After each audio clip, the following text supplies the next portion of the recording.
এই দুনিয়াটা হচ্ছে মুমিনদের জন্য, যারা নিজেদেরকে ঈমানদার মনে করে।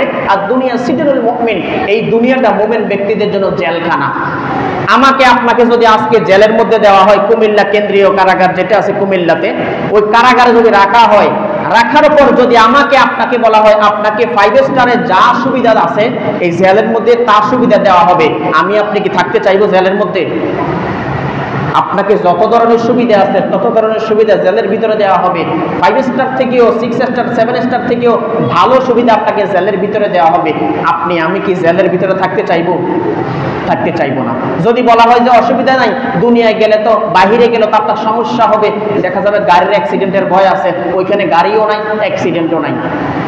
মারামারি ঝগড়া বিবাদের ভয় আছে, কারোর সাথে লাইটের ভয় আছে, এখানে মারামারিও নাই, ঝগড়া বিবাদও নাই, আপনি শুধু পড়ে থাকবেন আর খাবেন, ঘুমাবেন, কাজকর্ম করা লাগবে না, ফাঁকা চলবে, এসি চলবে। তারপরেও কি আমি আপনি জেলে থাকতে চাইবো? কেন থাকতে চাইবো না? তার একমাত্র কারণ হচ্ছে আমার আপনার স্থান সেখানে নয়, সেখানে হচ্ছে যেই ব্যক্তি অন্যায় অপরাধ করবে তার থাকার স্থান। ঠিক তদ্রুপ ভাবে আর দুনিয়া সিজনুল মুমিন, দুনিয়াটা হচ্ছে মুমিনদের জন্য জেলখানা। মুমিন ব্যক্তি, যেই ব্যক্তি নিজেকে প্রকৃত ঈমানদার মনে করে, সে দুনিয়াতে থাকতে চায় না, এই দুনিয়া ছেড়ে কখন জান্নাতে যাবে সেই চিন্তা করে, ঠিক কিনা?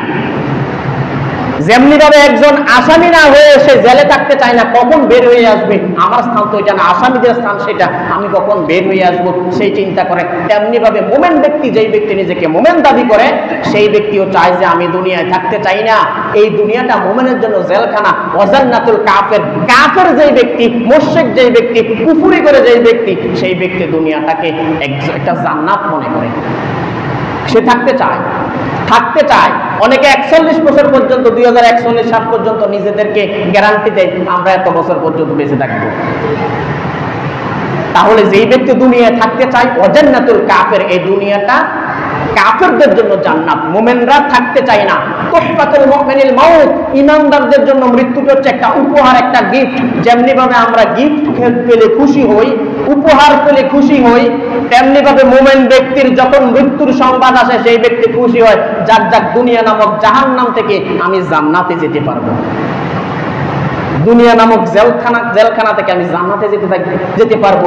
খুশি হয় মুমিনরা যখন তুহফাতুল মুমিনিল মাউত, উপহার পেলে যেমনি ভাবে একজন মানুষ খুশি হয়, মুমিন ব্যক্তির কাছে মৃত্যুর সংবাদ আসলে মুমিন ব্যক্তি খুশি হয়। আর যেই ব্যক্তি মৃত্যুর সংবাদ আসলে অখুশি হয় এবং দুনিয়াতে অনন্তকাল বেঁচে থাকতে চায়, সেই ব্যক্তি প্রকৃত ঈমানদার হতে পারে না।